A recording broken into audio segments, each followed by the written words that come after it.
तो महाराज जी हमारे दाहिने हाथ की 3 अंगुली पकड़ी और ऐसे ऐसे कहा, आज से श्री जी तुम्हें संभाल। क्या कहा? आज से श्री जी तुम्हें सब संभाल देंगे।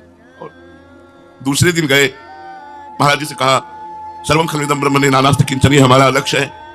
आपका क्या लक्ष्य? राधा वल्लभी संप्रदान। बोले सर्वान्वस्ततया निरीक्ष परम स्वाराधु।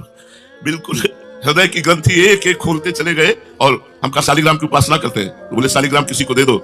और महाराज जी ने श्री राधा नाम द्वारा सिंहासन पर विराजमान है, बिना शिष्य बने पहले राधा नाम महाराज जी ने दिया और कहा अभिषेक पद्धति बताई, और आप ही इत्र देते, आप ही भोग देते, क्योंकि मुझ गरीब के पास कुछ नहीं था।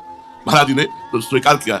1 वर्ष तक इस तरह पूज्य गुरुदेव भगवान की सानिध्य और सेवा में अब हमारे हृदय में लालसा उठी। कहा महाराज जी हमें निज मंत्र की प्रबल इच्छा है और आपके ही चरणों से। महाराज जी एकदम नहीं, हम किसी को शिष्य नहीं बनाते, हमारा कोई शिष्य नहीं, हम किसी से ये बात करनी हो तो कल से बताना। तो एकदम घबरा गए हम कि महाराज जी ऐसा। फिर महाराज जी आचार्य परंपरा में यदि आपको मंत्र न मिला होता तो आप कैसे चलते?